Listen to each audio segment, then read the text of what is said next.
But once it's close enough, it's too late. That's why it's checking the progress frequently. We're still investigating Major Takano as we speak. When she took a position at the Alphabet Project, her background was already investigated by a different department. So we've requested those documents to be handed over. The entire team is investigating her movements since the time she joined the Alphabet Project. Please give us a little more time. I understand. However, the situation is urgent, so please work as quickly as possible. Yes, of course. By the way, we've got an emergency investigation order of the Ura institution today, unrelated to your request. It is of top priority. The Chief of Staff requested it. Chief of Staff? And it's not related to my request? Yes. This is supposed to be a different matter, but from what I can see, I think this is a powerful push to support your investigation.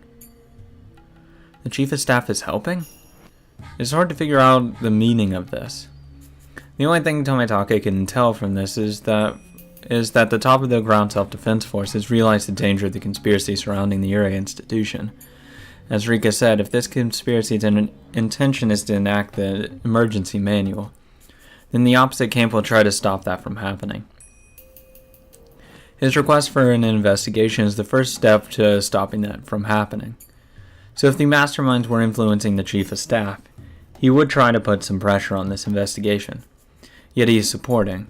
That means the Chief of Staff is not the enemy. On the contrary, it's possible he belongs to the opposite camp. No, it'd be suspicious if he did. Maybe he was ordered to do so by the masterminds.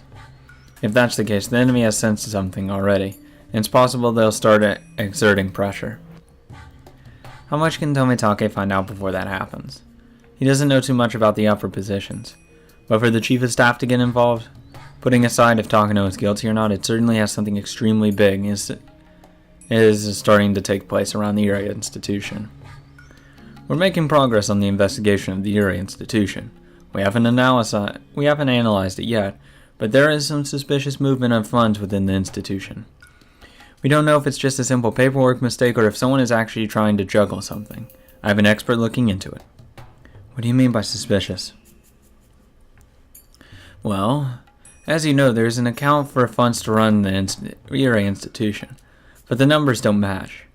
There's a possibility that there are unknown inflows or outflows of the money. Also, there's some questions on the dates on some receipts. We suspect some forgeries. Funds are usually supplied annually. For example, if a budget of 1 million yen is approved, 1 million is supplied in April, and the facility manages the money to run the place for a year. So depending on how they use the money, it's possible to have some left over at the end of the year. If they only use 900,000 yen, they will have 100,000 yen left. Then for the following year, they'll be told that they only needed 900,000 yen, so 900,000 yen should be enough. Furthermore, there should be 100,000 yen left, so they only need 800,000 yen the following year. Therefore, they only get 800,000 yen when April comes, which is 200 yen less than the previous year. So some of you already noticed, the more leftover money you have, the fewer funds you get. Therefore, it's smart to use up the funds you get. That's why people try to get by until the end of the year. And if there is 100,000 yen left, they try to make it look as if they've used the money even when the money is in fact in a safe. And they report they used exactly 1 million yen. They didn't get another 1 million for the following year. Yet there is 100,000 yen sitting in a safe. This 100,000 yen is called pool money or secret funds.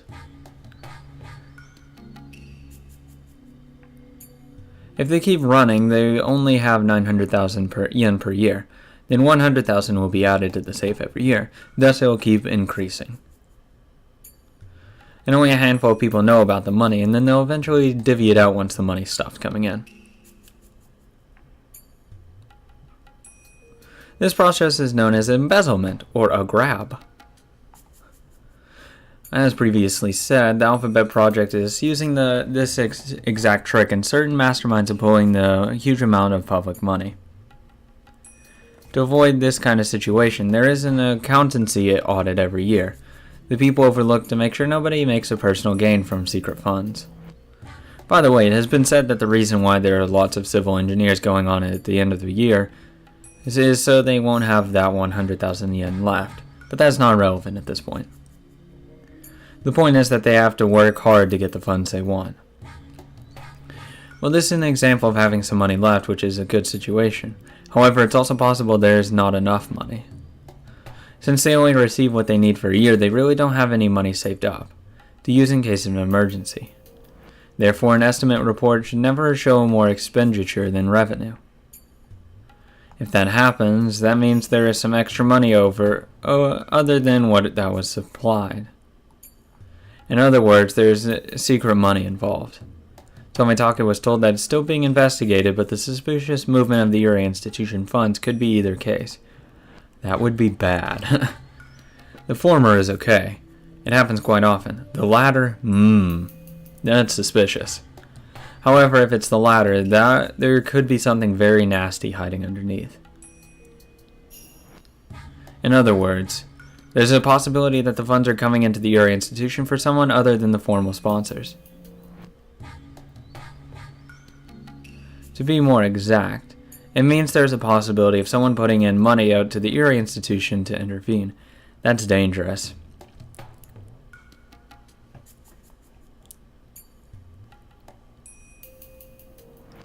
Tomitake is having his guys look into the possibility of Takano and the Mountain Hounds rebelling.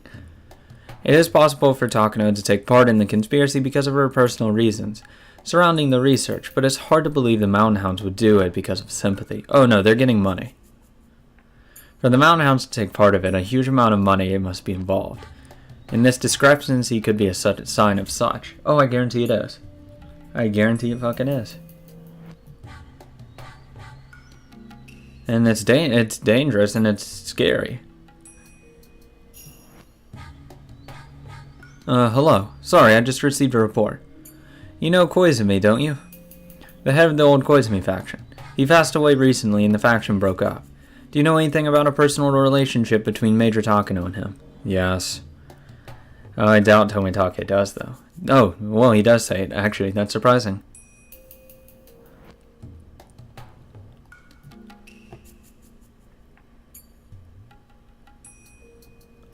I've never heard about it. I've heard about it. No, why'd I read never heard about it?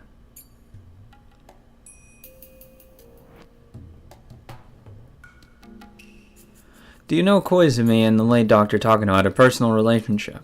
Huh? No. I see. Now I know why Koizumi adored Major Takano. Oh, this is getting shady. For Takano, at least.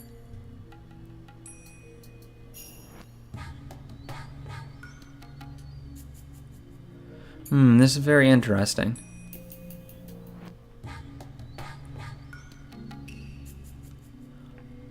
As a matter of fact, after Koizumi's death, there has been a liquidation of his secret account.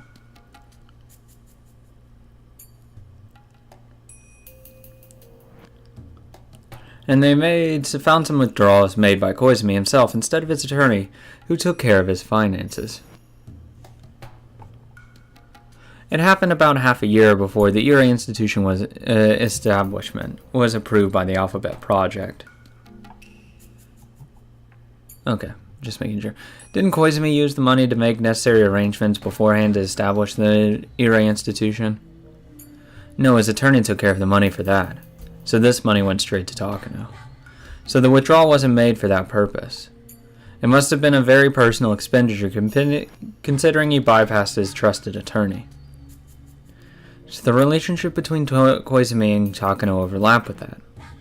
Does that mean Koizumi supplied funds personally to Major Takano? Yes. That's what we think, and we are trying to corroborate that as we speak. We think Koizumi gave money to Major Takano personally, for purposes other than the necessary arrangement to establish the institution. So are you saying it's possible that Major Takano has a huge amount of cash at her disposal to investigate a revolt? To establish the institution, Major Takano adjusted things with various organizations, but she did that through legitimate routes, not shady ones. So if she didn't use any of that personal supply towards the establishment of the institution, she should have been She should have had the whole amount at her disposal. I'm sorry, but what is that? What is the amount? 1 billion yen.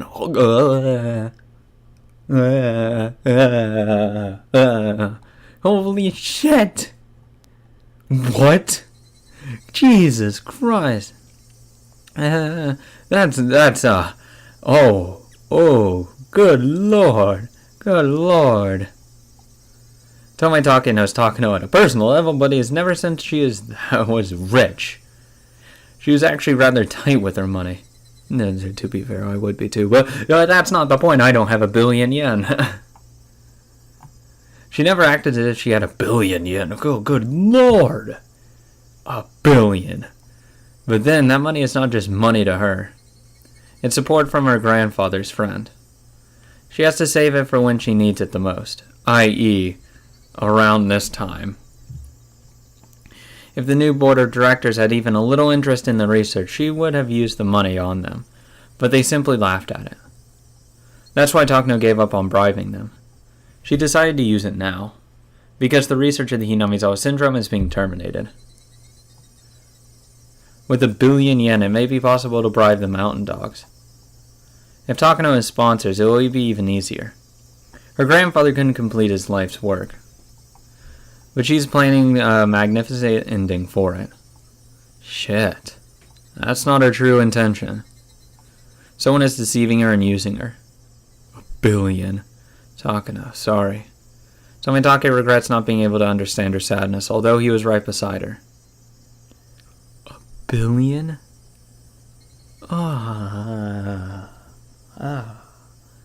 Good lord. Fucking rich bitch. And she's fucking complaining about her life. Get the fuck out of here. Get the hell out of here. Fucking screw you, Takano.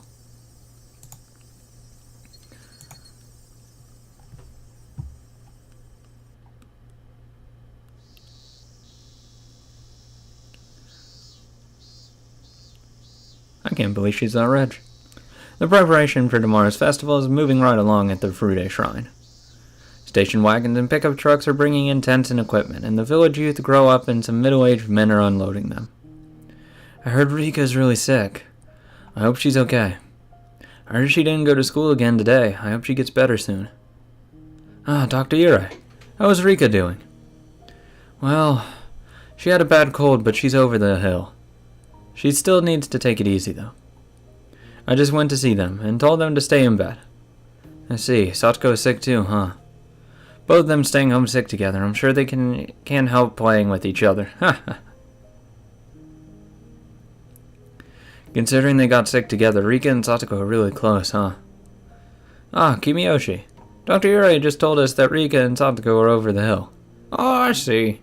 That's great. By the way, about tomorrow's performance. You don't think she can perform, do you?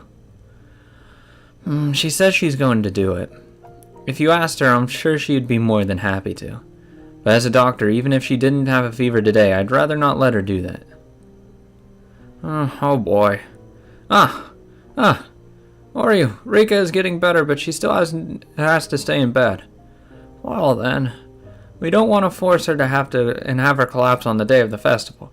People will say it's the curse of Oyashiro-sama. Have Mio do it. Oh my good lord, yes.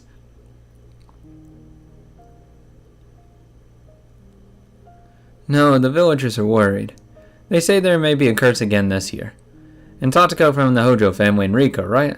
Some of them are actually imagining some horrible things. That's terrible. How stupid. Rika is a reincarnation of Oyashiro-sama. If Rika was cursed, the whole village would perish. Don't say things like that.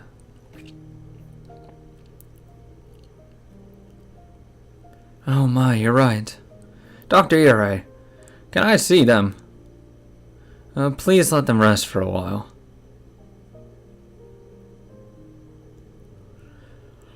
They are young and they want to run around. If someone visits them, they'll get excited and they are sure to get out of their beds. God, no shit. Best thing for them would be rest if they really had a cold. I see. I guess I shouldn't, huh? Dr. Ire, please take good care of them, okay? Not just Rika, but Satoko too. Ah, thank you. I'm surprised. Or you always act as if she doesn't see Satoko. But she just asked to take care of Satoko too. Sure, of course. I'll make both Rika and Satoko better. Count on me. If something happens, people will say it's the curse of Oyashiro-sama. Hey, Dr. Ire. Don't you think it's stupid to even talk about a curse when it's already the 50th year of the Showa era, and humans have gone to the moon? Yes, I do. During the damn conflict, we were agitated, and we used it for our needs. But the damn conflict is already over. As long as we keep talking about the curse, the damn conflict won't end. Are you saying that if Satoko dies, people will say it's the curse of the conflict? The damn conflict is over. If a village kid gets a cold, it's the elder's job to worry about them. That's all. I already know what Oryu wants to say. I want her to actually say it. But if I force her, it might infuriate her. There is more than enough. That is more than enough. When she says the damn conflict, she isn't just talking about the conflict against the damn construction. It includes the exile of the Hojo family after the damn conflict. She's saying the damn conflict is over, including the exile, and that's why she told me to take care of Satoko. She means everything from that time period. I'm sure Satoko will appreciate your concern. Those young ones won't understand what old folks think. Oryu leaves laughing. I'm not the only one who watching her leave. Kimiyoshi and some elderly people do the same. They all understand what Oryu wanted to say. The damn conflict is over.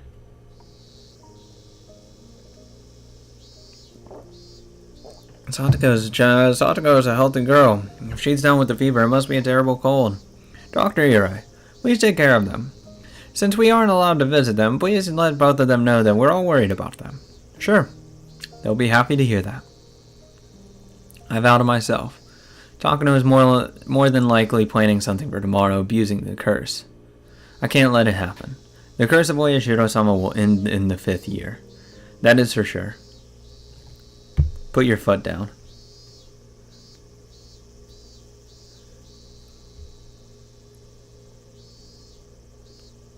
Oishi can't accomplish the 48-hour operation alone. He needs help from someone. Oishi calls the old man from the identification section and Kumagai and tells them everything. Thanks, Kumagai. Fucking knew it. Kumagai, shut up. God, I'd love if he just called him there just to say that. Oh, that would be the best thing in the world. You know who we haven't actually seen, though? Shion. Like, she's been surprisingly absent from this chapter. Like, I'm sure she'll make an appearance later on, but... shit, stuff's ramping up. Where the fuck is she? Why is she taking her sweet-ass time to show up? God damn it, Shion. I'll tell you again, this is a dangerous mission. If I get a simple warning, that's okay. But if I get reprimanded, my retirement money will be gone. Hey, Oishi. I hear you always gather your colleagues at a mahjong parlor next door and threaten them every time you have a dangerous mission. It's the same old thing, right? Yeah, Oishi. Why don't you say if you don't want to lose your retirement money, leave while I count to 10 more energetically, like you usually do. Unless you say it that way, that doesn't sound right. Well, this is really dangerous, Kuma. Shut up. Are you prepared to lose your retirement money? Shut up, Kuma. Why don't you count to 10 then? Fine, I'll count. If you don't want to lose your retirement money, leave before I count to 10. 1, 2, 3. Okay, I got it, Kuma. You're serious. But are you sure it's okay? Shut up, Kuma. Yes, I'm really psyched up for what I heard from Akasaka the other day. I'm a policeman and I want to fight a great evil. I want to be able to talk about my story someday like Akasaka. I want a war story. God damn it. I don't care about money, I want a war story. I want fame and glory. A dangerous mission, that's great. Besides, your operation's never once failed before. So if it's an operation you think will work, then I'm not afraid. How nice to be young. You know he's been idolizing Akasaka since the other day. He gets talking about how he wants to be involved in a secret investigation or a secret incident. Well, it is nice to be young, I guess. And what about you? Oh man, Actually, unless I help you, this operation won't succeed. I've been neglecting my health all those years. I don't think I have much longer to live. Since I'm a man, I want to be something grand before I die. Oh gosh, both of you are fearless. That's why you declare a reach even when 3 flipped Dora. With 3 flipped Dora. Fuck off, I don't know what that means. Fuck off, Oishi. What are you saying, Oishi? As a man, I can't refuse. If you're going to cut something, cut it right in the middle. That's what you always say. That's so true. Okay. I'm responsible for you two. Okay, I have to make some preparations. It starts as early as tomorrow morning, right? I also have to check with the identification department and the autopsy department. Oishi, when everything is over, you have to treat me something big, okay? Of course! Look forward to it. But please make sure to be careful who you talk to, okay? There are some spies in the police station. I know who I can talk to. Count on me. Alright, I'm so psyched up. Policeman spirit, here I come. Shut up, Kuma.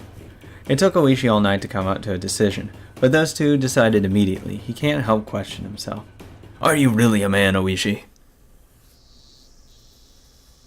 Okay, I have some errands to run, so I'm going to go get going.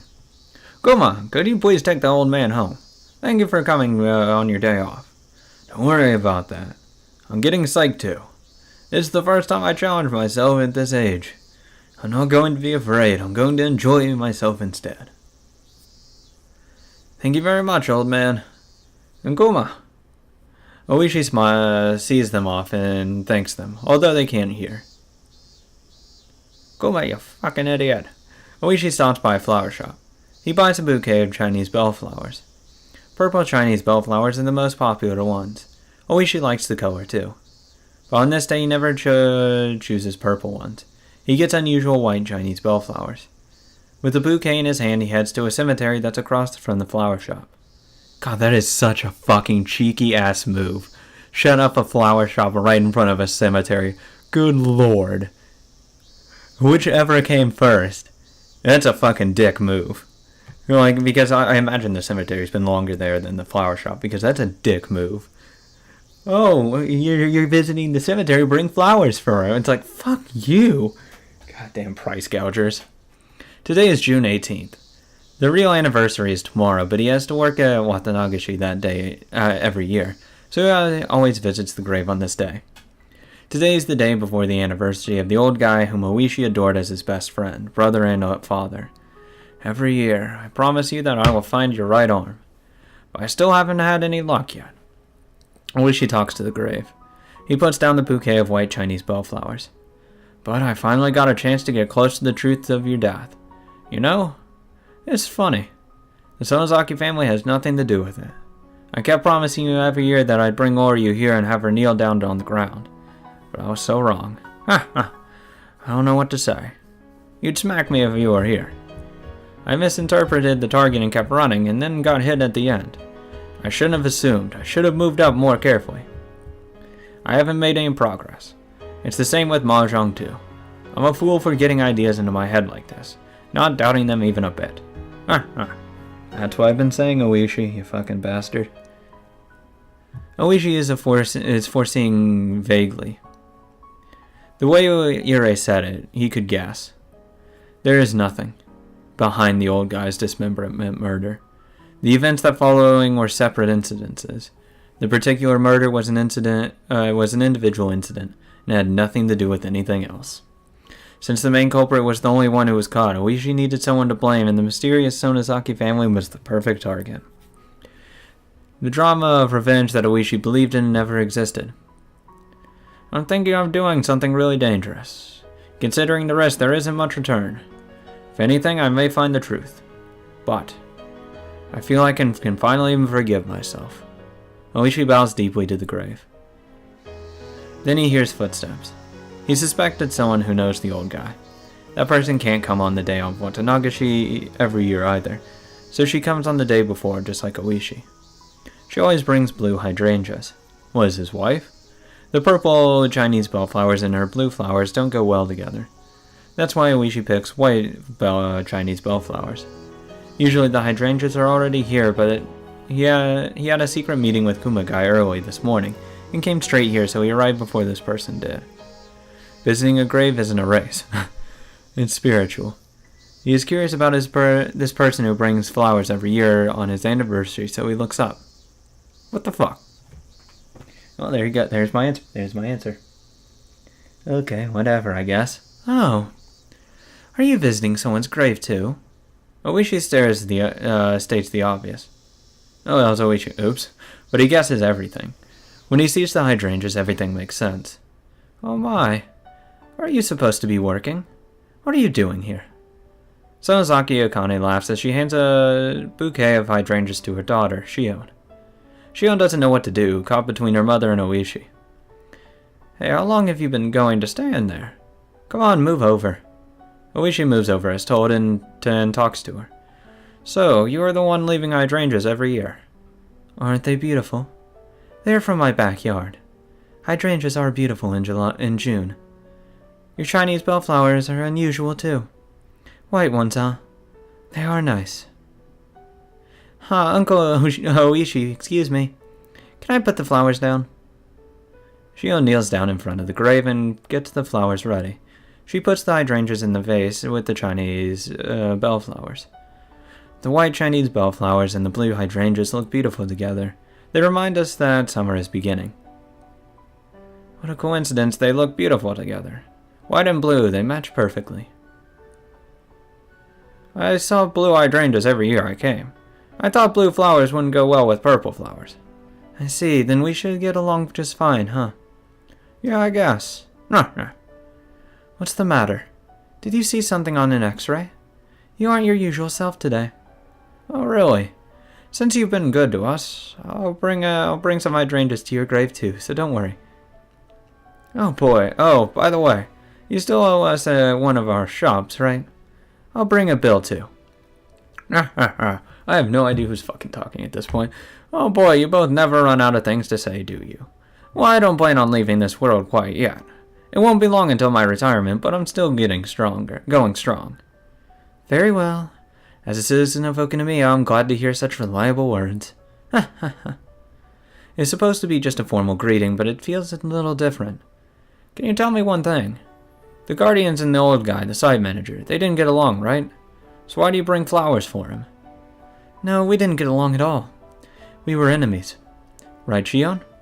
Yeah. He had such a dirty mouth and he just made me angry. I've bitten him and I've elbowed his stomach. I've even scratched his car with a 10-yen coin. Oh, that's fucking it. That's it. Just a coin. Shion, it's too soon for the statute. It's too soon for the statute of limitation. Shion sticks her tongue out and hides behind her mother in embarrassment. The fuck, Shion? What the hell's wrong with you? Why aren't you acting normal? Who are you? Who are you? So if you hated him that much, why do you come here? Well, the damn conflict is over. Although he was our enemy, we've done some nasty things to him too. What? You don't get it? The war is over. Even in a rugby game, once a game is over, there are no more allies and enemies. That's it. Well, that's why at the end of a game you shake hands. The game's over. You're back to being regular people. Akane says it as if she's saying a normal thing, but Oishi just can't understand. First of all, they hated each other. They hated each other and they spat at each other. How can they feel like bringing flowers to his gravesite? However, Akane says that it's natural. Akane and Oishi's moral standards don't match. Oh, it's like she's a better person.